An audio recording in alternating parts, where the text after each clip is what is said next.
أعوذ بالله من الشيطان الرجيم. بسم الله الرحمن الرحيم. والله فضل بعضكم على بعض في الرزق، فما الذين فضلوا براد رزقهم على ما ملكت أيمانهم فهم فيه سواء أفبنعمة الله يجحدون. صدقت يا رب العالمين.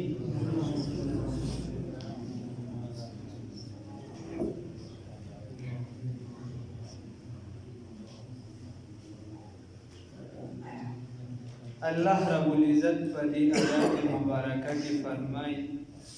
چې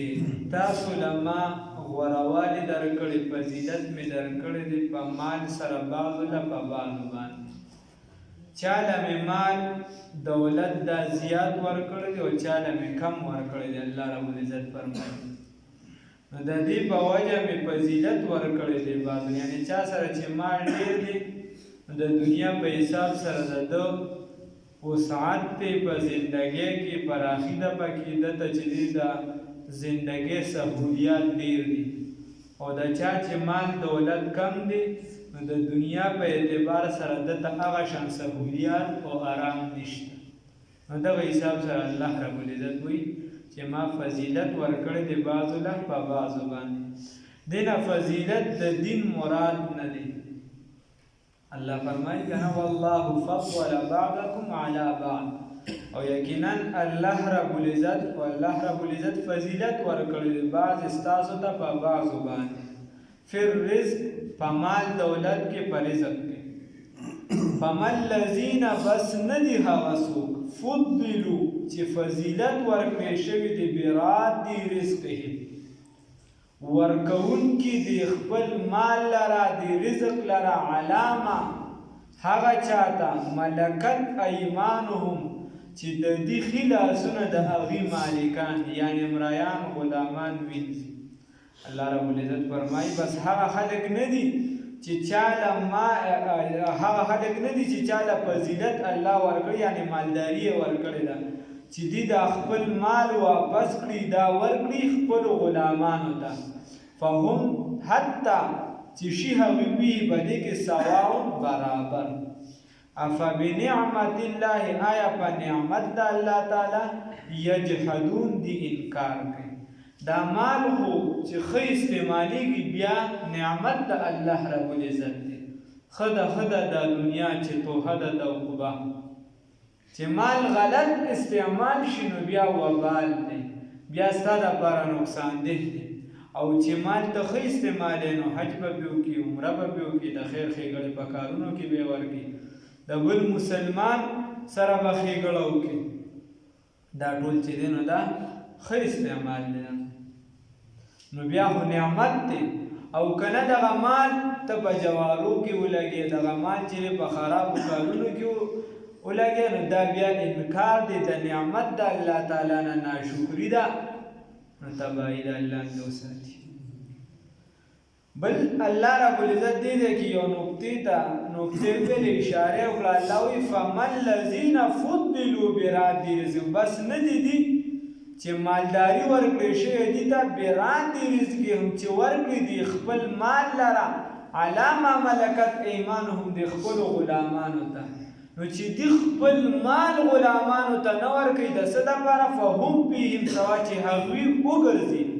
حتی چې هغوی وګرځي د دوی سره برابر. نو خپل مال کې چې دی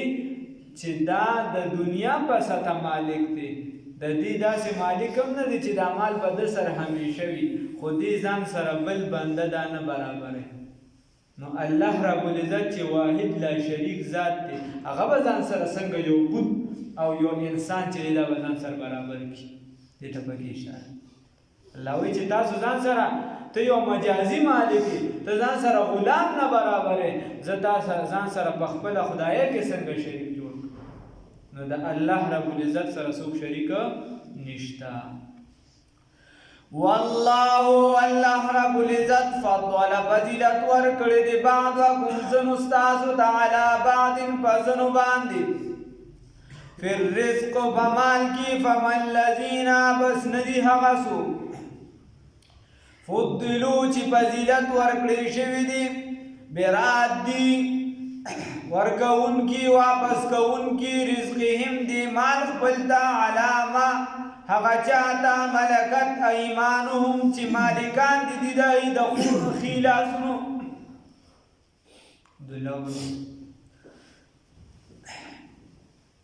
فمن الذین بس ندی ها کسان فضلوا چې فضیلت ورکړي شوی دي براد دی رزقهم واپس کون کی د مال خپل لرا علامه ملکت ایمانهم هغه چاته چې دی مالکان دي فهم بس او بګرځي او بي پدې کې ثواب برابر الله رب العزت فرمایي چې هغه به مال کې دي سره برابر وګرځي نو دی هغه لا چې نه دا مال نه ورګي چې دي سره برابر وګرځي نو چې دی ځان سره په مال کې نه برابر نو زه به ځان سره په خپل خدای کې څنګه برابر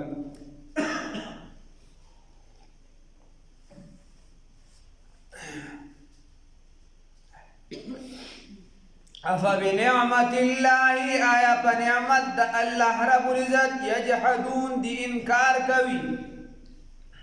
الله رب العزت د نعمت نه انکار کوي والله یقینا الله رب العزت جعل غرزول دی لكم استاسو د بارا من انفسکم استاسو د جنس نوعنا استاسونا ازواجا جوړي یعنی بیبیانی وجعلوا غرزولی دی لکم استاسو دا بارا من ازواجکم دا بیبیانو استاسونا بنین زامن و حفدتن او نوسی ورزقکم او رزق در کوي تاسو تا من الطیباتی دا پاکیزو سیزونونا خبر ادالا اللہ رب العزت فرمائی چه ما غرزولی دی استاسو دا بارا بیبیانی ستاسو د باره ما جوړه ګرځولې د ستاسو د جنس او د نوعینا اوس که الله رب العزت فرمایلی و چې د زناور سره چې دی تاسو نکاح کوئ نو ستا په اختیار کې څه و هېڅ هم نه دا خو د الله فضل دی احسان دی چې څنګه تی دکه شاید الله یو انسان پیدا کړی دا د الله احسان فضل دی بیا الله فرمای وجعل لكم من ازواجكم او ګرځولې دي ستاسو د بار ستاسو د دې بیبیانو نه بنین زامن وحفدتن او نوسی یا زمان او یا تشلوریان ته مراد ټولم ته مراد دي وحفدتن او نوسی الله ورزقکم من الطیبات او رزق درکړی تاسو ته د پاکیزو سيزونو نه نو دا انسان دا فطرت چې دی پاک سیس خوښوي دا خو بیا د معاشرې د وجې بعضې خلک چې دین ته وګوره هغې چې دی نو سوټ هم خوري او هغې هغه شربت هم ښه په شوق باندې څکي او څوک متیاز یې څکي الله هم دې وساتي او زمونږ دې بوډیګانو به په دیوال باندې راښکلي هغه سوټې د خیره چا نظره نه شي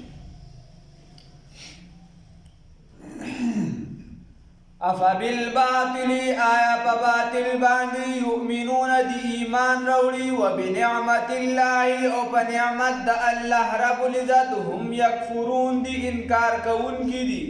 په باطل باندې ایمان راوړي باطل پس روان دي جوړي ولا الله ورزولې رزق الله رب العزت ورکوي بچي ولا الله ورکوي نوسی ولا الله رب العزت ورکوي او دا مال کډې دي که کم دي دا فرق الله رب العزت ولا کړی دی آدم علیه السلام چې کله خپل اولاد ولیدو نو الله ته خدای دا څنګه دي دا خو ټول برابر نه دي دا د مساوي ولې ونه ګرځول الله رب العزت وایي مساوي مې ځکه ونه ګرځول که دا مې ټول مساوي ګرځولې زما به بیا څوک شکرګزار بنده نه پیدا شي دا بیا شکرګزار نه و دا خو چا کې یو صلاحیت کم دی بل پکې زیات دی چا کې یو صلاحیت چې دی ډیر زیات دی چا کې کم دی چا سره مال زیات دی چا سره عقل زیات دی چا سره یو دی چا سره بل دی دا تقسیم الله رب العزت کړی نو دا ټول تعالی درکړو نو الله رب العزت فرمای افبالباطل یؤمنون بیا دی په باطل باندې ایمان وروړي بل څه بس لګیا دي ګرځي وبنعمت الله او په نعمت د الله تعالی هم یکفرون دي انکاریان دي ويعبدون او دی بندگی کوي عبادت کوي من دون الله ما سوا د الله رب العزت نا ما د هغه څه لا یملک جای مالکان ندي لهم د دوی دپاره رزقا د رزق من السماوات د اسمانونو نه والارض و د ځمکې نه شیئا د هیڅ څیز ولا یستطیعون او هغوی طاقت نه لري الله رب العزت فرمایي د الله نه علاوه د بل چا بندگی کوي د بنده بندگی کوي د بوتانو بندگی کوي د ستورو بندگی کوي د سپومې بندگی کوي د فرشتو بندگی کوي حتی که یو کس د پیغمبر بندگی کوي هغه د خپل خالق مالک وي الله رب العزت فرمایي چې دی الله نه غوښتي پیغمبر به شفاعت چې دا د الله په خوغه باندې کوي الله به وغواړي نو پیغمبر به شفاعت کولی شي نو الله وایي چې دی د بل چا بندگی کوي دی په ځمکه باندې دی له معمولي رزق هم نشي ورکولی او ولا یستطیعون دی د دې طاقت هم نه لري وس کې دا خبره د سره نشته دا د الله اختیار دی وعنده مفاتح الغیب دا الله وان الله یرزق من یشاء نو خبره دا د الله رب العزت فرمایي چې د چا په لاس کې څه شته نه نو ما لا یملکو دی ولې بیا د دغه څیز چې دی د هغه بندګي کوي هغه خالق مني او الله رب العزت پرېږدي داسې صحیح نه ده او د مشرکانو د دې خپل دلایلو دی باوی وی منگ دا نورو سیزونو عبادت ځکه کوو چې دا پوڼې دی الله ته دررسېدو وی څنګه چې ته یو غټ کس ته مشر ته وررسې نه مثال په دغه وزیر اعلی دی نو په MPA به چېرته وررسې د هغه په شان به چېرته یو بل دروغجن ګورې د هغه په لار باندې به ورځي نو خدای ته هم چې وررسې نو داسې به کې چې دا لاندې به استعمالې د دې په ذریعې به ته خدای ته چې ورنږدې کېږي نو د بوتانو په ذریعې موږ خدای ته ورنږدې کېږو الله وایي داسې نه ده ويعبدون دی بندگی کوي من دون الله ما سوا د الله رب العزت نه ما د هغه څه لا یملکو چې هغوی مالکان نه دي لهم د دوی دپاره رزقا د رزق من السماوات د اسمانونو نه نو اسمان مقدم دی معلومه ده شوله چې هر رزق چې دی لکه قرآن کې راځي چې رزق ستاسو په اسمانونو کې دی رزق ستاسو په اسمانونو کې ده هلته نه چې څه فیصله الله رب العزت کړې ده هسې لیکلې ده هلته کې نو هغه د هغې مطابق به تا ته رزق میلاوېږي یوه بل هر څه د هغې دارومدار دا ډبره نه دی په هغې باندې د نور بکي خپل کار دی د سپوږمۍ خپل کار دی دکه شان چې دی د ستورو خپل کار دی د باران خپل کار دی نو الله رب العزت وایي دا نظام ټول ډبره نه دی که دغې نظام کار پرېښودو نو بیا تا د ځمکه څه نه درکړه والارض ما د هغه څه لا یملکو چې مالکان نه دي لهم د دوی دپاره رزقا د رزق من السماوات د اسمانونو نه والارض و د ځمکې نه شیئا د هېڅ ولا یستطیعون او دې څه وس نه لري او نه څه طاقت لري فلا تضربوا بس تاسو مه ګرځوئ مه بیانوئ لله الله رب العزت لره الامثال مثال فلا تضربوا بس تاسو مه بیانوئ لله الله رب العزت لره الامثال مثل دا موایه چې په الله وی الله وکړو تا وکړو دا موایه وی الله رب العزت دا کار وکړو یو بزرګ له چا څه کار وکړو نو هغه ورته وایي د هغه مخکې اوس وی خدایا الله رب العزت ته لاس اوچت کړو ستا ډېر زیات شکر ګزار یم شیخ فریدالدین اطهار رحمه الله را نقل کړي غالبا بیا لاړو چې کله لاړو نو دې کس ځان ضروري چې یاره ما ولله دومره منډې تړلې والې او اډو دا یو نه وي چې بهی تا را سره ښېګړه وکړه ستا هم شکریا ادا کومه بس د الله شکر یې ادا کوم ما ته اډو څه ونه وي دا څنګه بې احسان یې زما اډونه منه دې لاړ چې کله لاړ په بله ورځ باندې راغی او بیا ورته وایي چې پلانکي زه ستا شکریا ادا کوم تا زما بله ورځ پلانکي کار کړ نو بیا ورته وایي چې ته به دا وایې چې په هغه ورځ دې زما شکریه ادا نه کړله وایي ما به ستا ځان هم شکریه ادا کړې وه هغه ټیم کېدی شوه خو ما د الله رب العزت حمد و ثنا ادا کړ او د هغه شکر مې ادا کړ ما وایي چې د بنده شکر او د الله شکر سره یو ځای نه شي داسې عقیده ساته نو د الله رب العزت سره به څوک په ذات صفات کې شریک نه جوړي لا مثل له ولا مثال له ولا مثیل له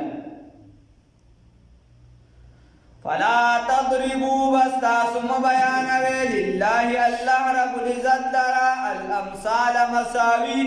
ان الله یقینا الله رب العزت يعلم پوهیږي وانتم لا تعلمون او تاسو نه پوهیږئ الله رب العزت پوهیږي او موږ نه پوهیږو د الله رب العزت په هر څیز کې حکمت دي ستا حکمت ته خوا ذهن رسی یا نه رسی الله رب العزت ته پوهه را نصیب کړي